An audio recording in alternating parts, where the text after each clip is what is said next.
Coming up next, the Bookening talks about the lion, the witch, and what, Brandon? The wardrobe. That's right.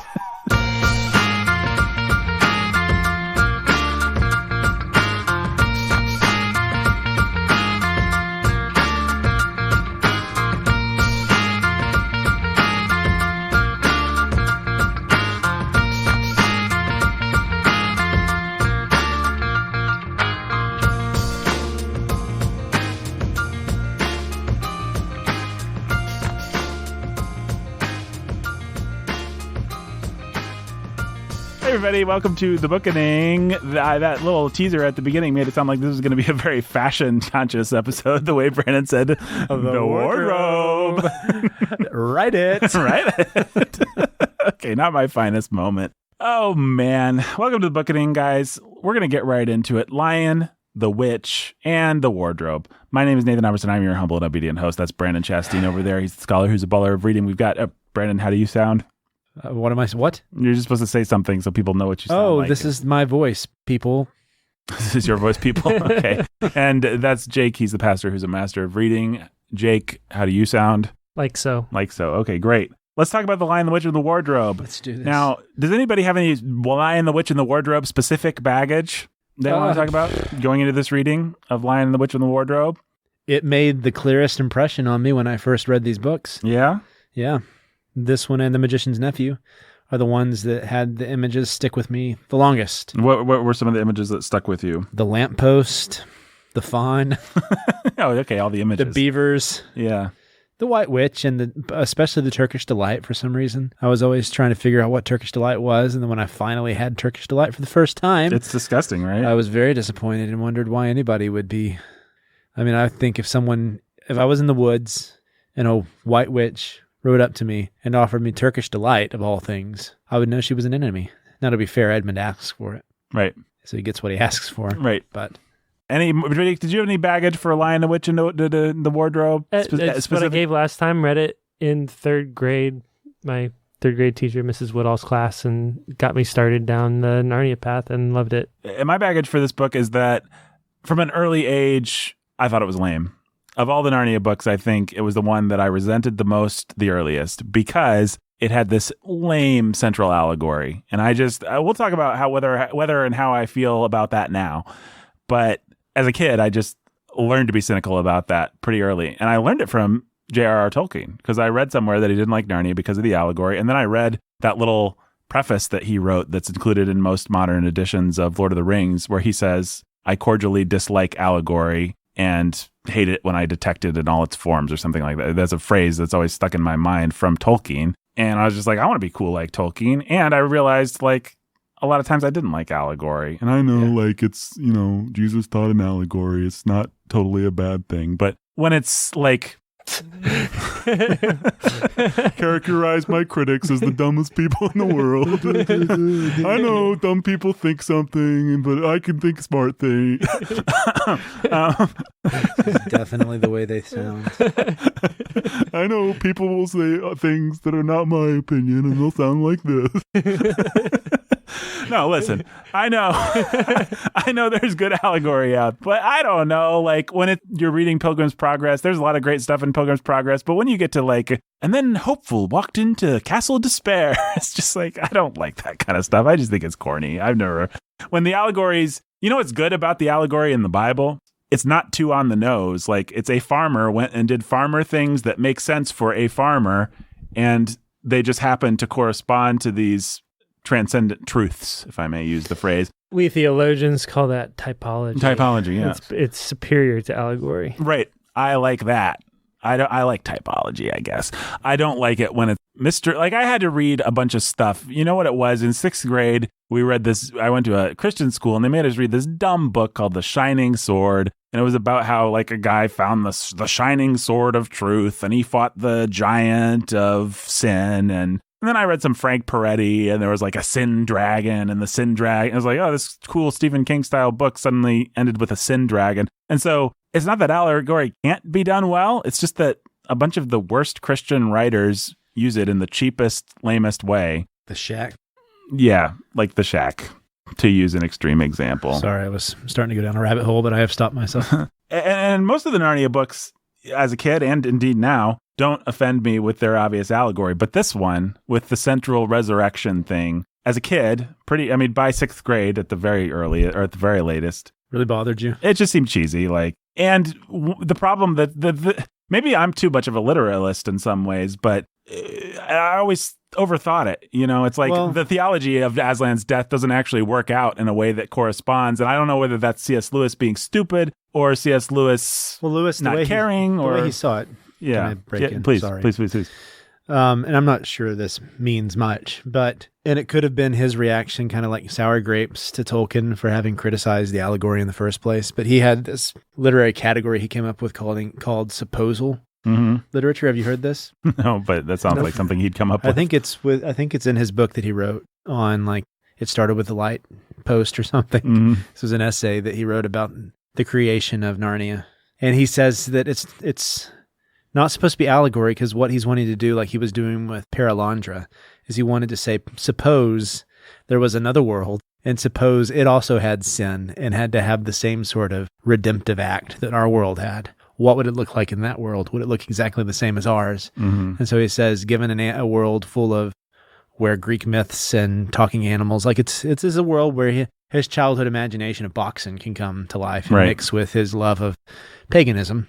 So you have dryads and all that stuff, talking animals, all that stuff in this world. And so he's saying, what would it look like for them to have a need for a savior? Well, let's play suppose then, Brandon. So he called this supposal literature as opposed to allegory. And I'm not quite sure there's much of a difference. Well, let's suppose there was a land where there was sin and people had to die for this sin. Uh-huh. Whose wrath would they be appeasing? The White Witches or the Emperor over the sea? Because I think if the Emperor over the sea, let's suppose that he's kind of like God. Let's suppose. Yeah, we can suppose. One could. And let's suppose that the White Witch is kind of like the devil. Uh-huh.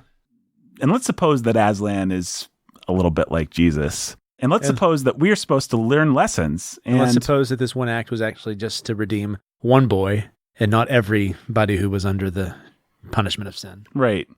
I mean, yeah. Okay. It starts to bug me because it feels like you can very easily take the wrong lesson. I mean, you could very easily learn from Narnia that Jesus died to appease Satan. And is that unfair of me? No, I think that's the unintentional, but his response would be, well, I wasn't trying to write a Christian allegory. Yeah, he'd say, it's just thematic, and this is the redemption and sacrifice, and these are... But it's like, if you weren't trying to write an allegory, oops, you messed up and accidentally wrote an allegory, because it reads an awful lot like an allegory to me. But we love this book.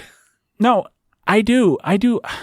You just need to drop we need to stop thinking of it as an allegory and read it as not an allegory. It's the only way that I can enjoy it. But is that fair to the... I mean, I know C.S. Lewis would say yes, but I don't know that that's fair to the way that most people read the book. Oh, no, it's not. And the way that the book was actually kind of designed to be read. It's not fair to the way that my kids understand the book. Right. Everybody understands. I read the scene where Aslan sacrifices himself, and one of my kids jumps up, exclaims, just like he did for us. Yeah. And I'm like, nope. And then I power right on through. And because it's garbage.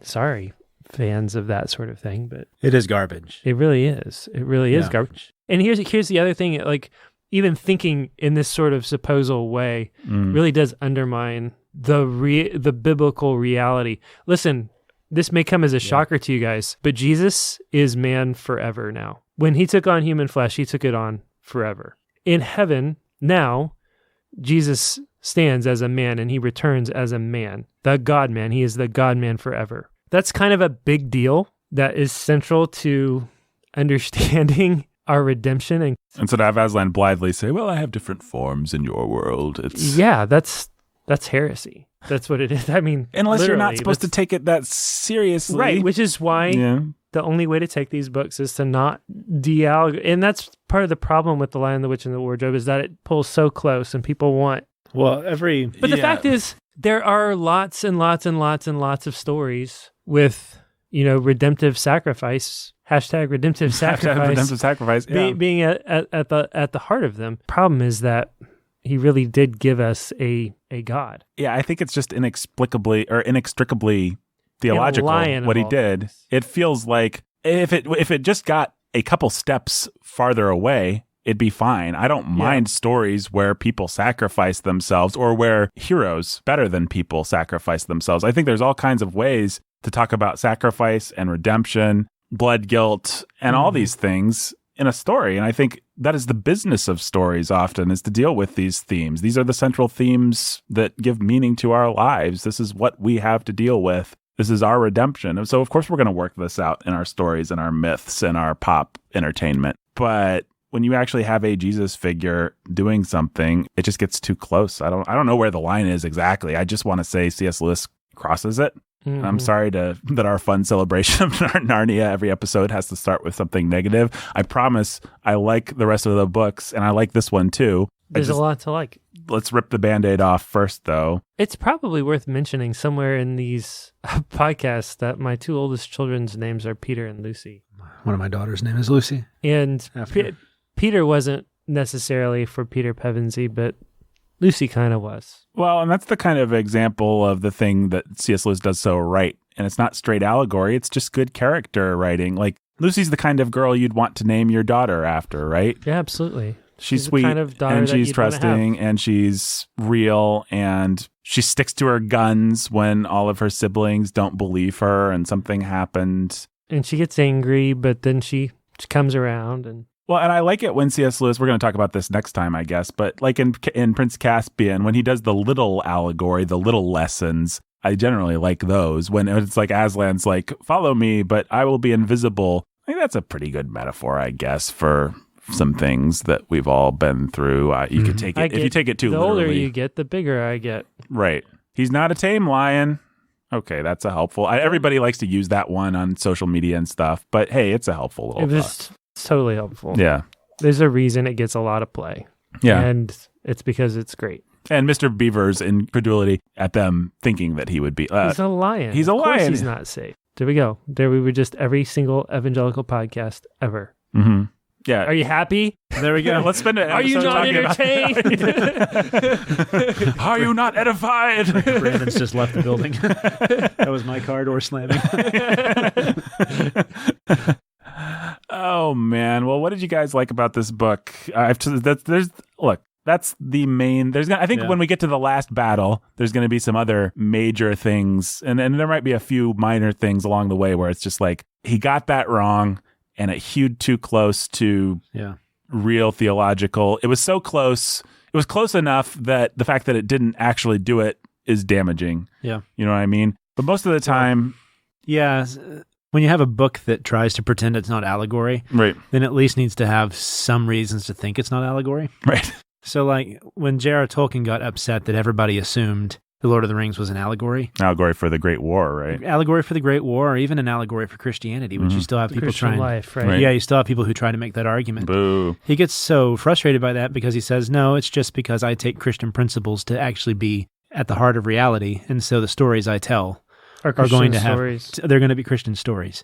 And Gandalf's sacrifice and him coming back, and there's no reason to think that he's trying to make the claim that Gandalf is Jesus. Right. Right. But having Aslan be the son of the emperor over the sea, coming and dying for a sin, and then being resurrected while two girls watch his death. Deeper magic that is from before the dawn of time that flies in the face of this devil creature. Right. I mean, I'm sure that there are people out there and will probably get all sorts of heat on certain platforms for me saying this, because I'm sure they think that I'm misunderstanding Lewis or something.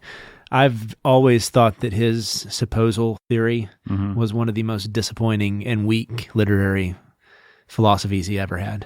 I just thought it was a moment of weakness in someone who was usually a brilliant literary critic. And I thought it was just him trying to make an excuse because I think he was embarrassed by Tolkien's not liking the story. Right. I think he was embarrassed that Tolkien didn't like the allegory. Well, let me say this. If Lewis never, I hope this doesn't sound condescending. I don't think it will. But if Lewis had never existed, I'm not sure that I would know that I didn't like this. In other words, somebody had to try to assault the Citadel. And I can see why C.S. Lewis thought it was a good idea.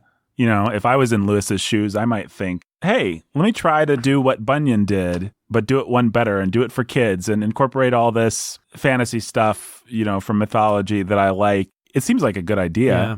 With Lewis, and I'm sure if we ever were to do Paralandra, we could talk about this more. But with Lewis, I think he mixes things and feels free to do things with fantasy and Christianity that are almost, that verge on blasphemy. Is that going too far? I don't think it is. That's what Till We Have Faces is what we saw with the end of that book, is it really felt like it was getting close to blasphemy. Right. Talking about things and doing things that just aren't our place to do. And so the supposal theory where we suppose it seems like something that is not literature's place to do, to be supposing what would happen if the gospel story took place somewhere else. Well, the fact is, God put man on earth and the gospel story took place here. It's not going to take place anywhere else. And if it did, it would look like here. Right. Yeah, it's referencing what you were saying last episode about Calvin, right? Calvin's just going to be like, hey, here's an idea, shut up. Yeah. Who cares? Who cares what it would look like in a different world? That's not for you to know. Yeah. How could you know? And he might even quote Lewis where he says, it's not for you to know the things that could have been. Yeah. Or whatever that line is. Yep. And so, it means we don't get Paralandra, but I think that the world's not worse off for that. By the way, Jake just quoted Lewis. There's probably not a point that we'll make criticizing Lewis that Lewis didn't say better than we did. Exactly. Yeah. He says a lot of this. He actually says in Mere Christianity, I think it's when he's talking about free will, that there's a point at which you have to say, this isn't for me to know. Mm-hmm. Yeah. And I'm like, wow, only you had extrapolated that to the rest of some of your fiction. Yeah, but let me just say, I think it makes sense to me why, given his time, given his place, given who he was, why he might want to try to do some of these things. And it's very clear to us on the other side of it what didn't work and what was blasphemous about it.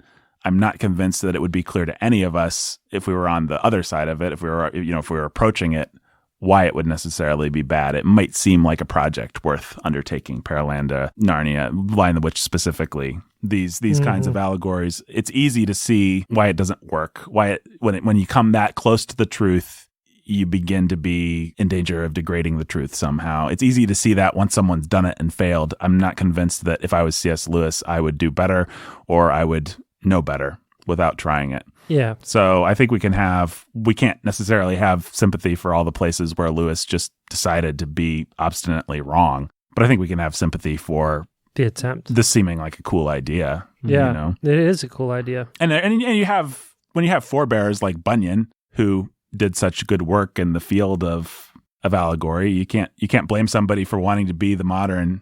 Now he would say, of course, that he wasn't the modern Bunyan, but I mean, come on, these books are allegory, especially this one. Yeah, this is an allegory. This is an allegory. Yeah. You can call it supposal. You can call it whatever you want to call it. Now, let's talk about some things that we like about this book. Yeah, let's do that. What do we like about this book? Well, we already started touching on some of it. Mm-hmm. The characters are great. Well, Edmund's whole arc is really great and really helpful. I mean, there are lots of different arcs that are fun to follow, but I think that Edmund's arc is sort of the heart of the story. You know, he's tempted by forbidden food. Mm-hmm. He falls because of forbidden food. Right. Not allegorical at all. Right. I'm sure. It's supposal. Suppose someone was tempted by forbidden food. What's great about that story is we all know that feeling of lusting after something that's going to kill you and make you sick, and being willing to lie to yourself in order to get it. And C.S. Lewis understands to walk yourself through the wilderness, ice and snow with no coat on, to your own death willfully because you want the thing. Yep. To walk right into the arms of the enemy and to betray the people that you love and that love you best because you want the thing. Right. That badly. That's how desperately wicked you are. And to need to be saved from that. Yep. To be hopelessly beyond your own power to conquer your own lust. And to be a slave of the devil as she drives you on in her hatred of God and everything else. And to have it require God to act on your behalf and to put himself between you and your sin. I mean, that's the weakness of this book, and it's the strength of it. Yeah.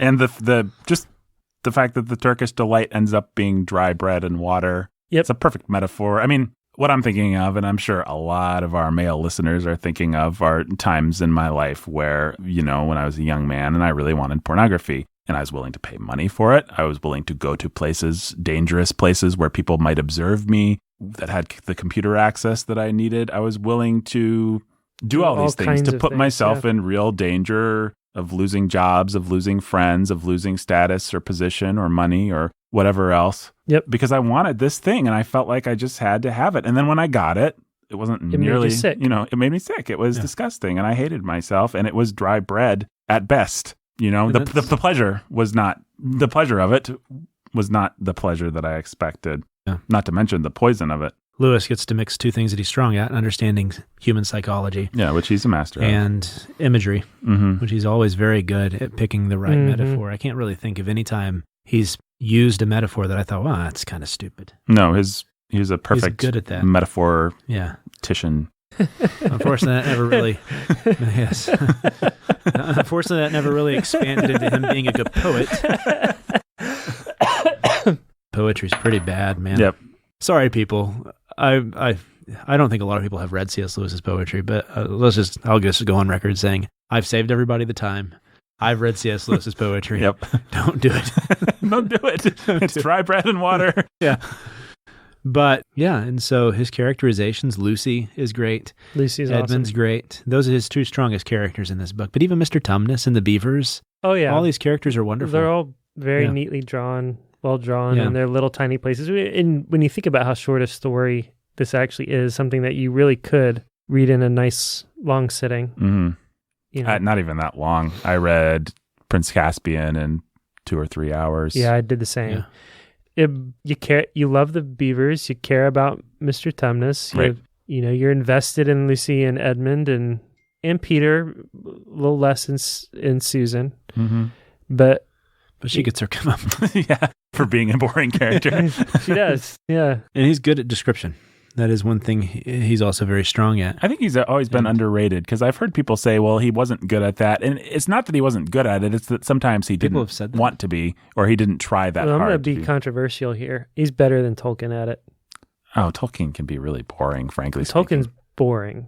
When he gets into, especially in the Fellowship of the Ring, when he's just getting started. Oh, it's boring. It's so boring. It's like he has to describe absolutely everything, and it's like, man, we're on this like great big grand quest, but we have to describe Mr. Whoever's Fields mundane detail of the journey, and it doesn't help. It doesn't do work that I think is particularly great. But I think in these books, Lewis is always giving you that sort of Hemingway-esque little detail that tells. Here or there that gives you just enough that you fill in the rest with your imagination as the story keeps moving forward. That's what you want. That's what I want in an author. Is just give me the detail that tells, that sparks my imagination to fill in the rest of the details and keep the story moving. Right. And he's really good at that. But if I was going to compare the two, I would say Tolkien was a better visionary. Lewis, I mean, a million times. Lewis was a better purveyor of his smaller. So Lewis. Yeah. No. This is. I mean, when it comes to vision and world building and all that sort of thing, Tolkien's unmatched. Oh yeah, but it's like Narnia is a very small, childish. Yeah, it's not trying for much. It is a very small, childish sort of world. It's not aspiring to be more than that, though. It stays within itself, and within itself, it works. It really works. It's really great. Yeah, I'm looking at the passage where he first introduces Mr. Tumnus, and that's brief to the point, but everything he tells you, like the umbrella, but also what with the parcels and the snow, it looked just as if he had been doing his Christmas shopping. Mm-hmm. Yep. It's just like a perfect little... With his little scarf. Yeah, detail that you needed. He's also really great at describing food. Yes. Yep. Like he likes to do that, yeah. Yeah. All those British guys do. I mean, a lot of this is a lot like the wind in the willows. Beavers, in that way. Right. But... Well, that's why it's one of those things where if you ever eat anything that's described, you're like, oh, great fish, great toast and jam, great Turkish delight. It's kind of gross, but everything, you want to try everything. It's got that tactile, like, I want to try this. Yeah. Yeah. So there's that kind of sitting around the hearth storytelling quality to this, which is great. It's I think the biggest stylistic strength of the story. Well, and what's striking to me is it really is the iceberg theory that we always talk about with people like Hemingway, where he chooses the detail that tells and then lets your imagination and your mind fill in a lot. And what was striking to me was seeing this book in the cold light of a day as a cynical adult. I was able to look at it and see how little it really does. Yeah. But then be all the more impressed by it does the right things, and it does it in them in such a way that it enabled my childish imagination to make such a world out of this. Absolutely. And it's like the world itself, like literally the world, the places that they go, it's so small. It's Mr. really Tumnus's tiny. house, then it's the beavers, then Edmund and walks you to can the walk witch's house. everywhere in a day or in a day and a half. You can walk all of Narnia in like 2 days. Right, and it's like 4 locations that the book takes place in. It's really uninspiring and unepic if you think about it. The witch can get to the beaver's house from her castle in 15 minutes. Yeah, the wolves bearing down. It's like if they'd left 2 minutes later, they would have been killed because that's how easy it is. Yeah, I mean, like that timing is like that timetable is literally in the book for you. And the witch and the bad guys, they know who the beavers are. Like they know who Tumnus is. This is a small It's a very tiny world. It feels like a world that kids would come up with. You know, it feels like it has a little bit of that boxing element in it. It's like, oh, well, Absolutely. only the 4 things that are needed to prop up this story actually exist, and everybody knows everybody. And yet, it doesn't feel like that at all to a kid because it's got all these details that do the right amount of work so that you imagine this vast, wonderful Narnia. Yeah. Narnia, that in actuality is about the size of the 100-acre wood. Yep. And it's things like Mr. Tumnus telling stories about naiads and dryads and stuff. It's little things like that that could just trigger your imagination and make the world feel big. Yeah. Even though Lewis doesn't give you a big world, actually. It was surprising to me going back, given how big and vast and complete and filled out Narnia feels to me as a thing. How little. I mean, it's kind of like you see a movie with a Western town or something, and it feels like a complete town full of bustle and life, and then the camera pulls back and you see that it's just, we see like behind the scenes things where it's just facades that are propped up and there's not actually the full town, and there's actually not much to the illusion. As an adult, I was able to see that there wasn't much to the illusion, but that's not a criticism. That's the highest praise, I think, because he figured out how to do so much without doing much of anything. It's kind of the same thing we talked about last episode with his nonfiction. He always knew what details to choose and what details to leave out. This is kind of an aside, but one thing that actually does help as well are the illustrations are pretty great. These little illustrations that he has throughout. I don't know if your volumes have the pictures. They all have. Yeah, the little black Ours and aren't white in color. But Yeah. I know that there are differences within the American and the British editions, but this lady, Pauline Baines, who illustrated it, apparently he found her from Tolkien. She had illustrated Sir Giles of Ham, Farmer Giles of Ham. Did you know that? But she's good. She's great. He actually, there's a letter that he wrote when he won the Caldecott for, was it the Silver Chair that he won it for? I think it was, yeah. He said that he thinks it's half and half for both of them. That her illustrations help just as much as his writing. And in the British editions, like I think they cut out like 20 to 30 when they put in the American edition for whatever reason. They got a lot more illustrations than we did. And there are like editions they put out recently, I think, that they have like the old grainy image because it's really hard to find those original illustrations now. Right. But yeah, I'm sure it would be a different experience of the book. It reminds me of how we all think of Sherlock Holmes a certain way, not because Doyle described him that way, but because the guy that illustrated the Strand magazine put him in a deerstalker and had him look. And it is like our whole image, the iconography of Holmes comes as much from some random illustrator whose name I don't even know as it does from Arthur Conan Doyle. Yeah. Similarly, a lot of the hominess that we associate with Narnia and just the quaint Britishness and a lot of that, it's all in the text, but it's certainly in those illustrations. Yep. They make it feel like more of a fairy tale. I guess that's the way I'd put it. Yes, they do. There are other great little moments, but in The Lion, the Witch, and the Wardrobe. But a lot of these books are just that. Like there's the story, and the story is a vehicle for a lot of really great little moments. Yeah. Peter's got his sort of coming of age. He has his first battle. He fights and kills the wolf. It's almost an accident. Yep. Like he gets sort of lucky, but it's his first kill, and he becomes Peter Wolfsbane, or the sword does, or whichever it is. Yeah. And that's Go ahead. It may be in Mere Christianity. I can't remember where he talks about that, but a lot of virtue comes, it may be in Surprised by Joy, actually. I'm getting them all mixed up right now.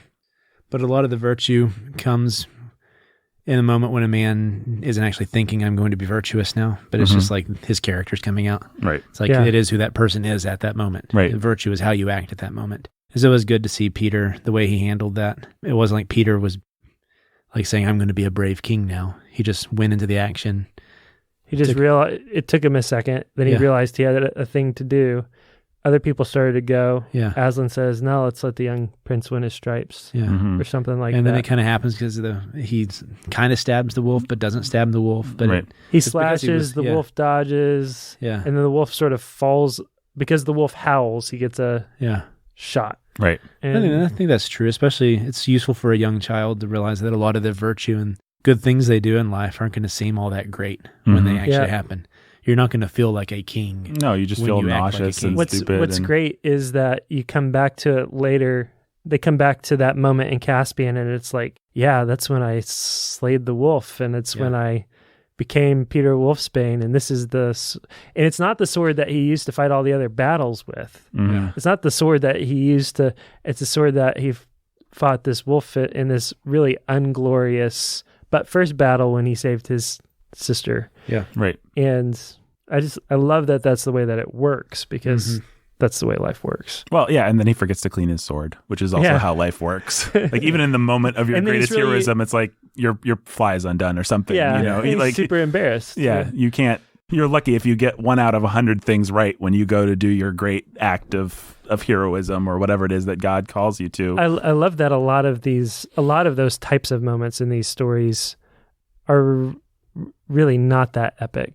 Yeah, they're really not like what you want. And I know we'll talk about Caspian next week, but what you want is for, when Peter and Edmund and Lucy and Susan come, you're wondering with everybody else, like, what are these people actually going to do? Right. Like, what are they going to? And then, Peter's going to fight Miraz in battle, and he's this great king, and he's been breathing the Narnian air, right? And Miraz is a fat coward. Right. Like, all right, Peter's just going to, like, whip him up real quick. No, it's going to go. And Miraz is a lot bigger. Miraz is bigger, and Miraz crushes his shoulder, and Peter thinks he's going to die. Like, Peter's, like, in the corner, like, they agree to a break, and Peter's like, he's going to get the best of me. If he gets me, Edmund, then make sure to tell Lucy that I love her, and, and tell... Bunkin is a brick or whatever it is. Trumpkin. Tell Circle Bunkin he's a brick.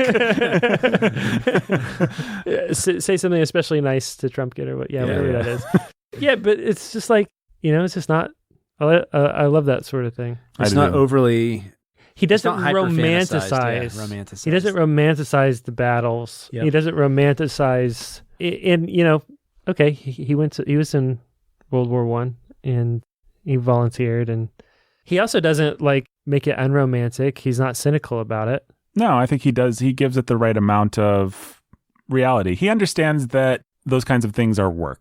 Yeah, basically. Exactly. And it's hard work, and it can make you nauseous sometimes, but you get it done, and you feel good about it, and you might die. But you get those moments, like we'll talk about in Caspian, where he wallops the guy's legs off, and then he gets his head with the backstroke, which was always the coolest moment when I was a kid. That poor guy.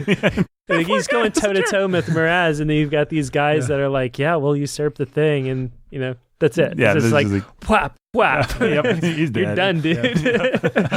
What happens to the other one? Do we even know? We don't even find out. I assume he died. Yeah. But the other thing that I really appreciate about these books, and it really struck true for me as a kid, because as a kid, even coming from not the best home in the world, in my case, in terms of discipline and all those things, but you're constantly being told one way or another, if you go to school or anything, that you're doing things wrong. And authority figures are the scary people that tell you what you're doing wrong. And the ones that love you do it for your benefit. And people like Lewis just innately understand that. And so you have all kinds of moments where the kids get something wrong or they get corrected. Yeah. You have Lucy saying, I'm sure, or Susan maybe saying, I'm sure I'd be really brave. And St. Nick saying, yeah, but you're not supposed to fight, so please don't.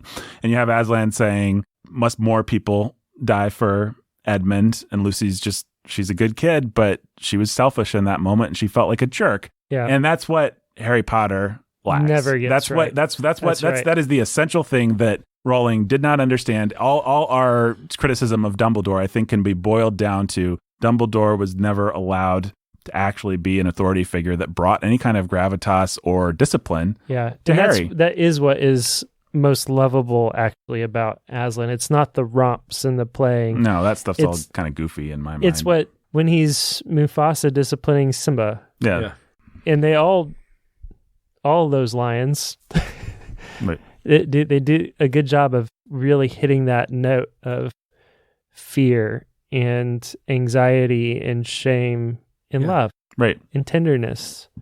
And all it takes sometimes is a look from Aslan to shame.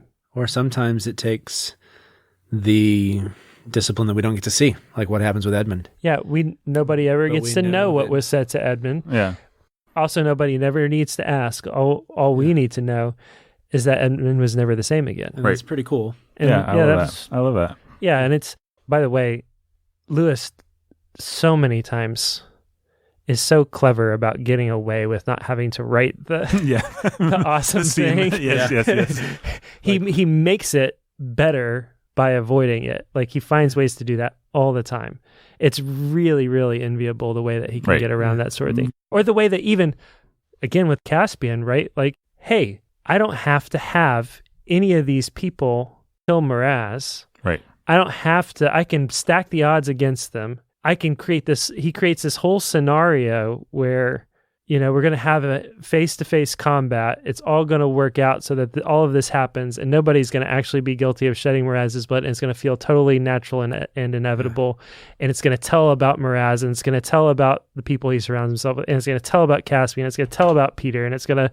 It's brilliant, yeah. And it's sleight of hand. It's a lot of sleight of hand. He's a master of sleight of hand in the way that he constructs his plots in these stories. And it's like what we tried to teach in the essays. Structure. Right. Yes, right? Absolutely. Like, his essays and his plots are masterfully structured. Well, and you always hear people complain about this or that movie or TV show or book being manipulative or being contrived. All art is manipulative. All art is contrived. You just don't want them to catch you doing it. Exactly. And so it's like, yeah, Lewis probably thought, well, I can't really have any of the heroes kill Miraz. That'll be a little rough for kids, and I can't really... Who's going to do it? If we have Peter kill Miraz, then... It's fine. I could probably make that work. If Caspian was killing his uncle, then there's got to be drama about that. Well, yeah. But if I have him be betrayed, and I have it set up, if I can do it in a way... Well, and it's pretty blatant manipulation and contrivance, right? It's like, well, let's just create some guys who are just bad in exactly the most useful way to do a plot thing. It's very like, these guys were created for a plot point. Yeah. In no way does Miraz ever go to single combat with Peter. Yeah. Right. In no world does that ever happen unless you have people who exist for the plot. Right. Doing plot things. Right. In no way does either of those guys manage to get out of that situation without one of them being killed by the other, unless somebody falls, there's some confusion that has to, and somebody jumps in pretending to check on the king, all for plot reasons. Right. And so how do you disguise that? I think you disguise it with detail that's rich and relatable. Exactly. And so, jumping the gun a little bit on Caspian here, but the way that those guys talk, just their old-timey idioms and the way that it's very specific. It doesn't just feel like these guys were contrived just for a point, because they're using these idioms that Lewis liked, these medieval idioms, in the way it's just the way that they talk and the way that the guy says, that's for whatever his line he says before he stabs Miraz in the neck. Yeah. It feels like a line that is not just a contrivance would say, but that a specific kind of a guy would say. And so you do it with these little details that bring these things to life and make them feel like not. It reminded me of he got to be Shakespearean there. Yes. It was very Shakespearean. So Lion, the Witch, and the Wardrobe. I keep pulling us into Caspian. Yeah, we'll talk about that next week, but yeah, so I really like, and this is all through Lewis, the moments where the children are disciplined. As a kid, you relate to that because all the good authority figures and many of the bad ones in your life discipline you one way or another. And so it's something that happens. It's something that's relatable. You feel shame with the kids. It's the kind of dumb thing it really anchors you in the reality of the world, I think, actually. I think it's good world building. Like Aslan and these kings and the tutors and all those kinds of characters, Saint Nick, whatever he's called, Father Christmas, it gives them the gravitas of actual authority figures, and it makes the kids believable kids because they mess up. They do stupid things. They forget to clean their sword. They want to be better warriors than they should be.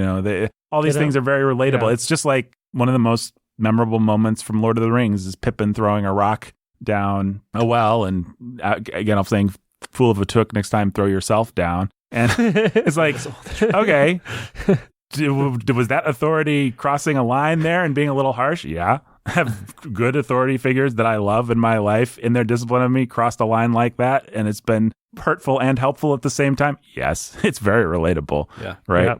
So I really appreciate those moments, and they're all through Narnia. We'll hit more of them as we go. I can remember more. They really stuck with me for whatever reason, and I really think that they are the thing that's missing from Rowling. Yeah, absolutely. Dumbledore would have been a much more. Man, it's what the movies tried those to do. Books. Yeah, I think they did. If those books had even just a couple moments, it would have definitely. Man, those stories they would rock. If Dumbledore had ever, just once, if there was like one famous moment where Dumbledore just read, there at the end of the Order of the Phoenix. Yeah, that's where it should have been, exactly. If he would have just taken Harry to the woodshed. Yep. At the end of Order of the Phoenix. That is what separates Harry Potter from... great literature? I mean... from Narnia or even Tolkien, at least in terms of... I mean, we can talk about world building, we can talk about all kinds of things, but in terms of moral weight. And I think moral weight equals emotional weight, equals how we feel about the stories, equals the resonance that the stories will continue to have. If Rowling, I don't know, if she'd just had the moral vision for the discipline and betterment of Harry in a way that made sense to the way that real life works, then those books would be much better than they are. And they ain't bad.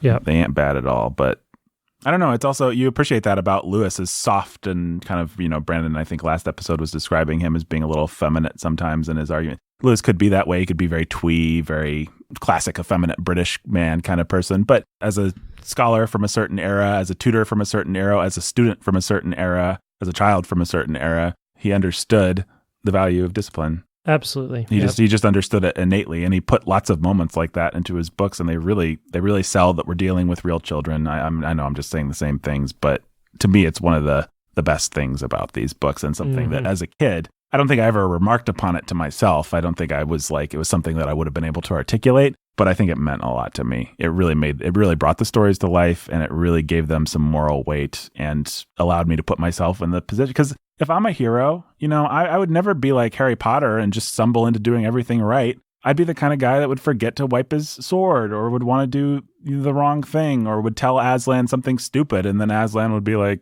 "You're dumb," or just stare at you. Yeah, or just give me a grave look. Response is just to sort of stare, like, really? Yeah, I mean, as a human being in real life, I'm always getting grave, sad, disappointed looks from authority figures. Yeah. And so to have a book actually capture that feeling, it's really nice, because that's how life is for me, It's like, I don't just get authority figures making excuses for me and being happy with me all the time, Apologizing to you for the time when you got your godfather killed. Right. Yeah. By completely flouting all authority. Yep. Yeah. And so that's a really wonderful thing that's built into these books. I'm sorry I made you get your godfather killed by not telling you things that would have encouraged you to obey my simple command to not be an idiot. Right.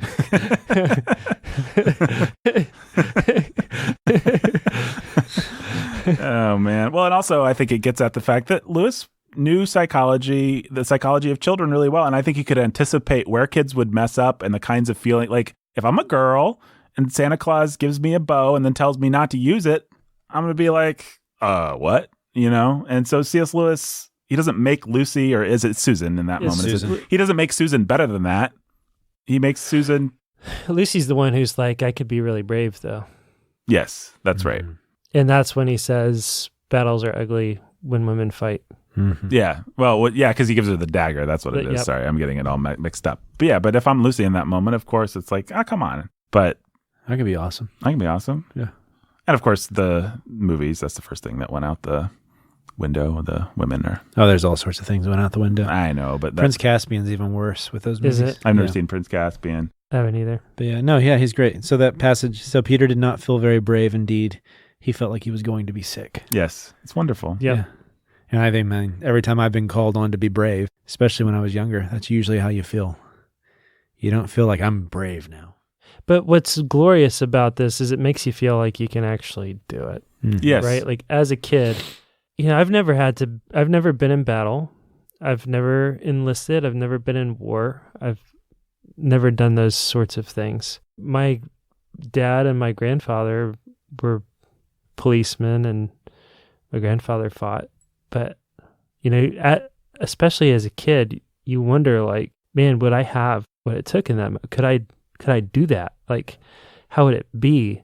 And when all you have are stories of people being awesome, it's like, well, I know that that's not what I've got.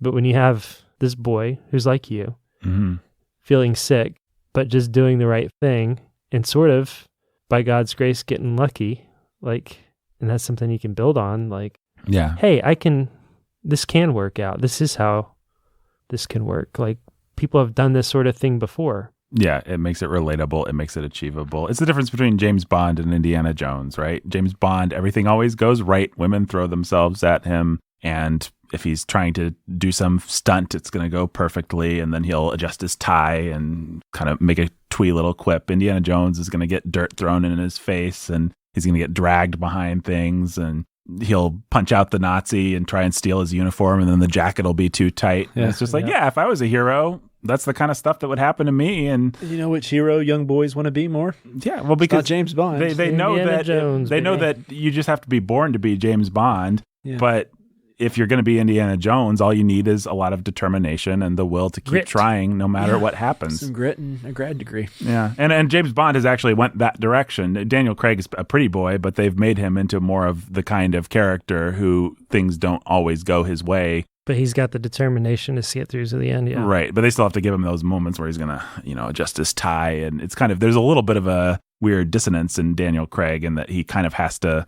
rise to those James Bondian silly moments, but they also want him to be more relatable in the Bourne, I guess what moderns would call the Bourne school of action hero. Or like the boring school. Yeah, no, I like Jason Bourne. So what else do we want to say about The Lion, The Witch, and The Wardrobe? Anything else just like stand out to you guys that you really like? I mean, as far as the interaction between the real world and the magical world, the wardrobe's a really cool image that he landed on. Super mundane, but yeah. Prince Caspian, by the way, has the worst of those. They just kind of get sucked back. Yeah, like as a kid, I always enjoyed the transition. It's always like, is it going to be a painting or what's it going to be this time? And Prince Caspian is just like, who cares? Yeah, it's kind of cool, I guess, in the meta narrative of the story, but it's not as cool. I don't know. No, I thought it was pretty cool because they're called by the horn. Yeah, that aspect of it is cool, but in the moment when they just get magicked in, it's like, oh man. Getting pricked by things. Here's a question that I had in reading this book and coming to it with a more grumpy adult mindset. How big are these animals supposed to be? And do they walk on hind legs or not? They do walk on hind legs. And Aslan walks on hind legs? Because sometimes it seems like he doesn't. Sometimes it seems like he doesn't. That's confusing. Sometimes it's like he put a paw on her shoulder or something, and then sometimes it's like he bounded around like a traditional lion. I think that in The Lion, the Witch, and the Wardrobe, Aslan... Are we looking at a retcon situation? I think here? we retconned it. I think he walked on hind legs in The Lion, the Witch, and the Wardrobe, and then he went to 4 legs in the rest of them. How about those beavers? How big? In the illustration, beavers. When he is talking to the White Witch, he's on his hind legs. Aslan is? Yeah, that makes sense. Yeah, right there. Yeah, Aslan's not very imposing in that. The witch is like way taller. He looks like the Cowardly Lion. Yeah, he does. But then he's on his 4 legs. That's the end of the line. No, but everybody else... I don't think like the bulgy bears do, but I think the beavers walk on their hind legs. I think. And are they human size? Reepicheep is described as walking on his hind legs. Yes, Reepicheep does. Well, we know that they're bigger because in Caspian, Reepicheep's like 2 or 3 feet tall. Right. Yeah. Yeah, that's right. In Caspian, he kind of clears this up. He says talking animals are bigger, but they're still not human size necessarily. So the beaver's house was big enough that they could fit in it. Presumably the bigger beavers are like... But you're not going to find a 2 or 3 foot tall mouse. Right. Running around. That would be so terrifying. Terrifying. Yeah. Would be. Crawling on your wall. Man. I guess that would be a possum. Yeah, that would just be a possum. Right. Which is, in fact, terrifying. Possums are scary, yeah. Yeah. Brandon, you look like a man with another thought about The Lion, the Witch, and the Wardrobe. Do I? What do you think? I want to know what you think about this professor character. The professor character. I loved him as a kid. Yeah, I think that, well, it's fun when you find out later that he is... Diggory. Right, so he has this relation. But, yeah, I think I had a similar, not as a kid. Right. I didn't have that relationship. He seemed like one of those mysterious authority figures that you should listen to. And that the first time you really see that is when he asked him, well, why don't you believe Lucy? And then he had that one line. Logic. Yeah, it's logic. What do they teach in these schools? There's the three possibilities. That little paradigm has actually been helpful in my life. I've thought about that. Yeah, but where he says, but also... Lucy's lying. Exactly. Lucy's telling the truth, or Lucy's crazy. And now let's think about Edmund and who's the most likely to be telling the truth? Yes, that was who's the most likely to be lying? Does she seem mad? Logically, sounds like you should just simply be believing her. Yeah, I can't think of a specific sample, certainly not one that I could say on mic, but I think that little thought experiment has come in pretty handy for me in my life before. Jesus was a liar? He was telling the truth, or he was a madman? There's also that, yes. But yeah, it's particularly what he said there about, well, who do you know has a history of lying? Is it Lucy or is it Edmund? That just was a very helpful way of being very cool and calm and collected about even analyzing human motives. Right. Well, and by the way... because it seems impossible. Can I just say, that moment when Edwin spitefully decides not to support Lucy, that's an ugly moment. It's so true. And it's really painful, but it's also... You know where Edmund's coming from if you're aware of your own sin at all. Like you hate Edmund in that moment, but I think you get it. Yeah. Also, like, who wants to? I mean, that's a really adroit psychological insight into what a kid like Edmund would do, why he would do it, and how he would feel about it. Like Lewis just got it. And then how once he's caught, it put him in the doghouse, and then that would further drive him into resentment and anger, and there's so many nice insights into everything about how he gets driven by his own bitterness and sin. Well, and when he's fantasizing on his walk to the White Witch's house about how Peter, something not very nice will happen to my siblings. I'm going to tell myself like they're not going to die or anything. Certainly nothing too bad, but it's just like, that's the kind of thing I would tell myself if I was like, I'm sure the White Witch, we're not going to kill them, but it's just like Lewis understood the kinds of lies you tell yourself and the little places where you make space for your depravity, basically, really well. Yep. The conversation went somewhere and I was not listening. Sorry. I was reading about the professor. You got some more thoughts about that professor, Brandon? I don't. I mean, I think that there's a little bit of, I don't know if it's cutesy, but there's a little bit of tongue-in-cheek writing himself in, I think, with C.S. Lewis is the professor. Yeah.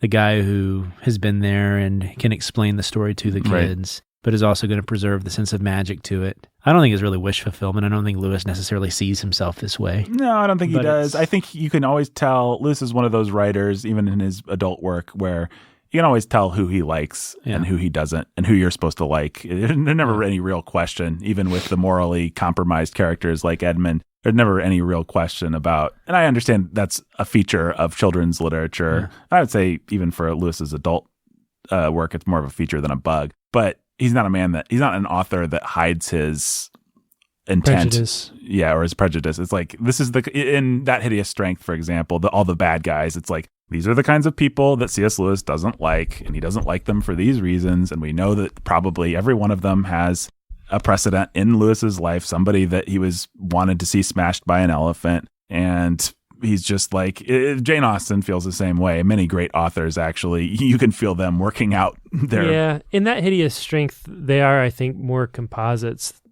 Yes. And maybe even representative of... It's very specific people that... Or who embody philosophies that he hates. Yes, I think that's true. But, yeah. Anything else to say? Was there anything you guys didn't like about this? Or go ahead. I guess the last thing to say about the professor is he fulfills the role that has precedent. He's that type of figure that is who Dumbledore is. Mm-hmm. And yet, just the fact that he was telling Susan to mind her own business is probably worlds better than what Dumbledore ever did. Yeah. So That's another example. It's a very minor example, but it's another example of an adult figure exerting a little discipline over the proceedings, and it's just and nice. He has other Dumbledore qualities. He knows things that he doesn't tell the kids. Right. He knows what's going on. And he drops the once a king in Narnia, always a king in Narnia line. Yeah. Right. And so, I think as far as professors go, he's a pretty good addition to the lineage of literary professors. Yeah. I like him. So I don't know how much of a lineage there is. Is he the only good one? The only good literary professor? I'm sure there's somebody. Ransom is a professor. Yeah. C.S. Lewis, I guess. Of linguistics. Yeah, Professor C.S. Lewis has his prejudices, that's for sure. Was there anything you guys didn't like about this book? Well, I think we touched on besides the main thing, was there any like... Some of the romping and celebrating that happens right after Aslan comes back to life. Yeah. Let me defend that a little bit. It's so much easier to write about sin and depravity and to be in touch with that part of yourself than it is to write about joy. I could maybe forgive an author. I agree with you. It's really ham-fisted a lot of the times when Lewis tries to describe romping and celebration and stuff. He's not great at it, but it is a tricky thing to do. At least it comes across as weird. Yes, it does. That this is the first thing they do when they see that he's back. They all just start jumping around. Let's have a romp. Yeah. It's like that. Shall we have a romp? It's like that horrible Peter Jackson scene in Lord of the Rings where Frodo's been rescued by the eagles and he wakes up and then suddenly there's all this creepy slow motion of and they're all get down, and it's just like so over the top and like please stop. It's like close-ups of the actors burying their teeth and you can see all of Ian McKellen's dental work and it's like no. Yes, I think we're going to talk about a much more disturbing version of that in Prince Caspian. Oh yeah, baby. But yeah, I agree with you. I felt like the book, just as an adult, took a turn for the worse once everything started getting happy. I agree. I think I got a little bit bored by all the descriptions of spring coming. Like there's only so much of flowers and birds and stuff I want to read about. Lewis really likes that sort of thing, landscapes to him. Yeah. I get why they have to suddenly become like Ivanhoe characters when they become king and queen. Yeah. But a little bit of the medieval... My kids thought that was hilarious, and they did not mind how long that drug on. They just thought it was... the white stag?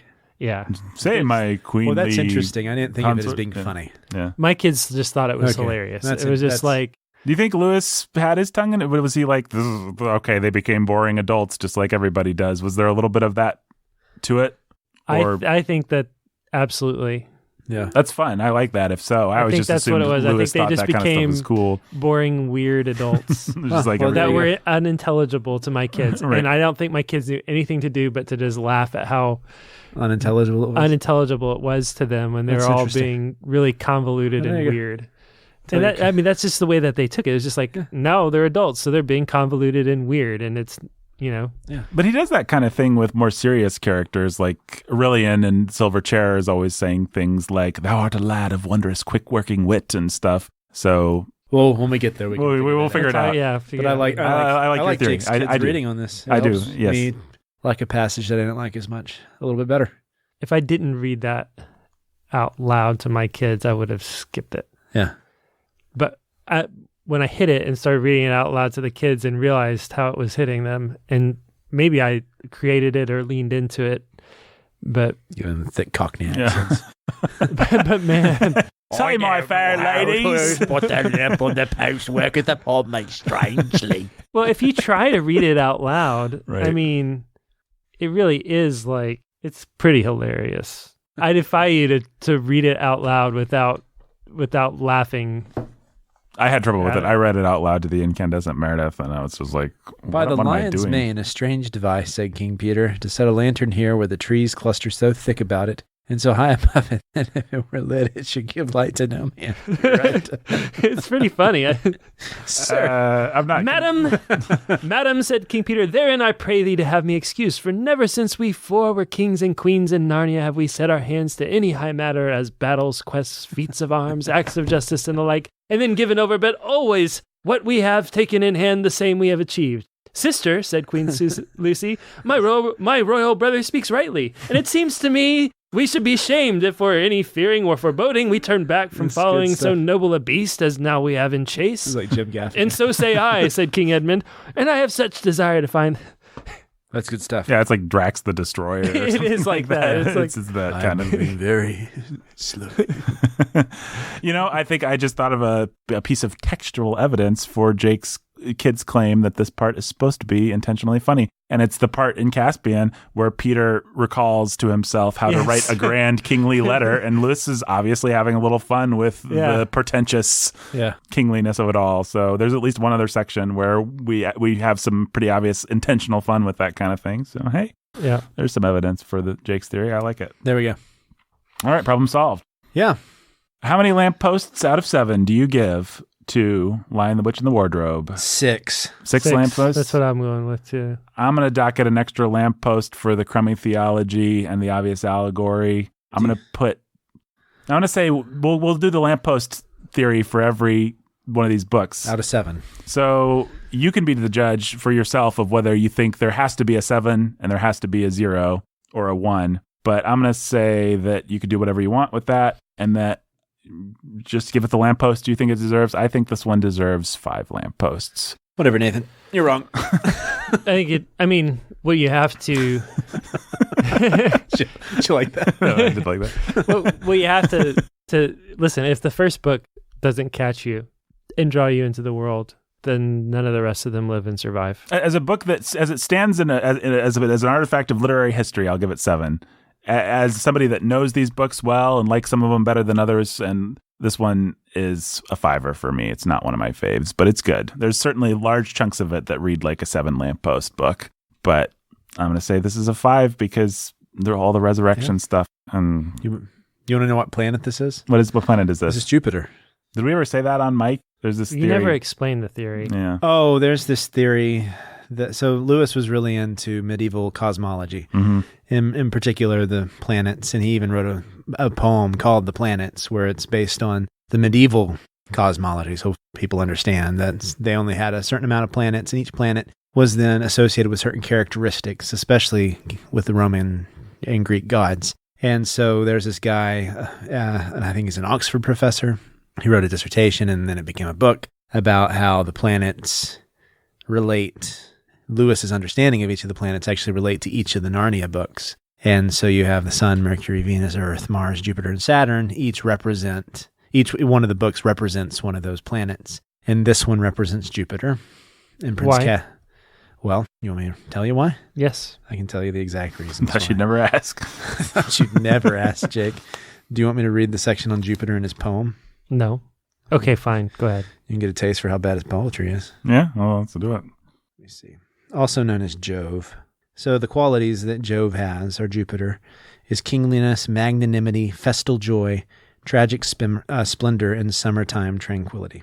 And you can see some of that. I mean, the feasting and the joy that comes through in the Chronicles of Narnia, the romping they do. It is Jove's orbit, filled and festal, faster turning with arc ampler. From the isles of Tin, Tyrian traders and troubled steering came with his cargoes, the Cornish treasure that his ray ripens. Of wrath ended and woes mended, of winter past and guilt forgiven, and good fortune Jove is master, and of jocund revel, laughter of ladies, the lion-hearted. Ooh, that's a big key that these... So one thing we haven't talked about with Lewis scholars is that you get a certain Dan Brown sort of scholar with Lewis. Yes. That... Going to find all the symbols. Yeah, and so they can't imagine that a scholar so learned as Lewis could possibly have just written children's stories. And so they have to imagine that he filled them with something else. Right. And that there are puzzles for them to solve, like a Da Vinci painting. And so they'll go through here and there are reasons to think that there are good reasons to think that these were fundamental parts of the way he saw the world. And then he really loved the planets and astronomy. And so, yeah, I'm sure that these things he enjoyed would come out in his works, but they really go to town here. Like the lion-hearted, right? That's the key right there. That's what unlocked this whole poem for this guy, I think, who wrote this book. The myriad-minded, men like the gods, helps and heroes, helms of nations just and gentle are Jove's children. Work his wonders on his white forehead, calm and kingly. No care darkens nor wrath wrinkles. And we're going to stop there because it keeps going. So, yeah. I liked your reasoning there. It keeps going. Ergo, we will stop. And I bet you guys, cliffhanger. Yes. For this part of the podcast. This is really fascinating. I bet you guys cannot guess which planet Prince Caspian is. Oh boy. I'm not going to tell you. Is it A lot of fighting. There's a lot of fighting. Oh, okay. Mars? Maybe. All right, guys, we got to do donor shout outs. We didn't do it last week. So here we go. We never I'll do my talked about... donor shout outs in Elfish. All right. Should we do a kind of a backwards? Elvish. We never gave one of the context we promised that we never did. What was that? Was that we never actually gave any context for his writing of the Chronicles of Narnia. Yeah, we'll get to that next episode. Prince Caspian, we'll start out with that. All right. Hey, I'll go between you guys. You do whatever you want for this. Just put it in Elvish, whatever you want to do. Say it with a Scottish accent. Okay, there we go. Pretend like you're Johnny Depp. I don't care what you do. Robert and Rhonda the Lovebirds, Brandon. Robert and Ron to the Lovebirds. The Artful Anthony Dodger. The Artful Anthony Dodger. That's what he's going to do. Little Anthony's Cigar Store. It's Little Anthony Cigar Store. The Immortal Chelsea E. The Immortal Chelsea E. Jimmy Beam and Little Annie Oakley. Jimmy Beam and Little Annie Oakley. Lily of the Valley. Lily of the Valley. Andrew and Esther the Lovebirds. Andrew and Esther the Lovebirds. The Inscrutable Jenny Z. The Inscrutable Jenny Z. The Keith Master. The Keith Master. Dave's Mighty Men Trucking. David's Mighty Men Trucking. Yeah, man. John and Jill and Little Baby Max. John and Jill and Little Baby Max. Jay and Katie were cold and love cheese and also love C.S. Lewis and Including Till We Have Faces. Till We Have Faces. Jay and Katie, you are who mostly cold correct. and love cheese, and who also Jesus love Christ. C.S. Lewis, including Till We Have Faces. My beloved mother Beth. Nathan's beloved mother, Beth. Console Prime Blue has changed his name. I think he was tired of us being confused about Console Prime Blue, which was his username on Patreon. But his actual name is Adam. Oh. So Adam needs a new nickname. I will call him... I don't know. What's a good nickname for Adam? Adam the Renegade. Console Prime Blue. That's Console Prime Console Adam. Prime Adam. I love it. Console Prime Adam. Console Prime Adam. Sound like a Star Wars character. Yeah, exactly. I liked Console Prime Blue. Galactic Princess Emily, of course. Galactic Princess Emily, of course. Fletcher the Wobedraggled Wizard of Yore. Fletcher the Wobedraggled Wizard of Yore. Jeremy the Dark-Hooded Lord of Death. Jeremy the Dark-Hooded Lord of Death. Nathan, not me. Nathan, not Nathan. The Incandescent Meredith. The Incandescent Meredith. Maya.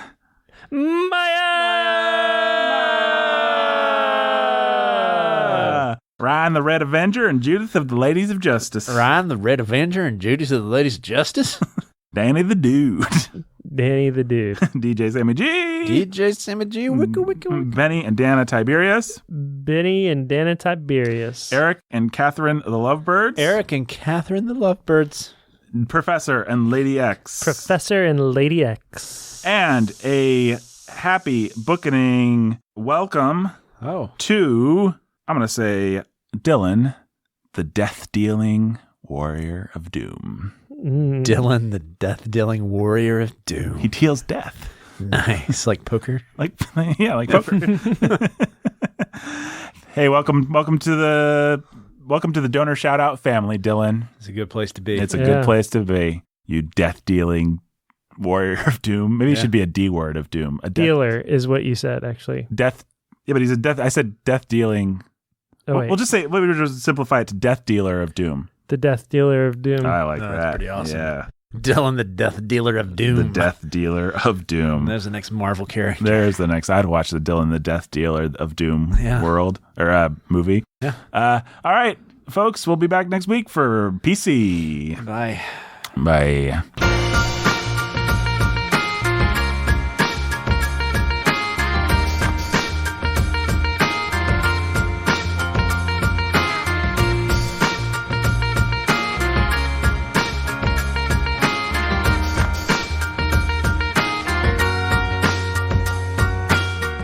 Bookening Today was written and produced by me and the fellas and Brandon and Jake and stuff. And thank you. And support us on patreon.com/thebookening. Bye.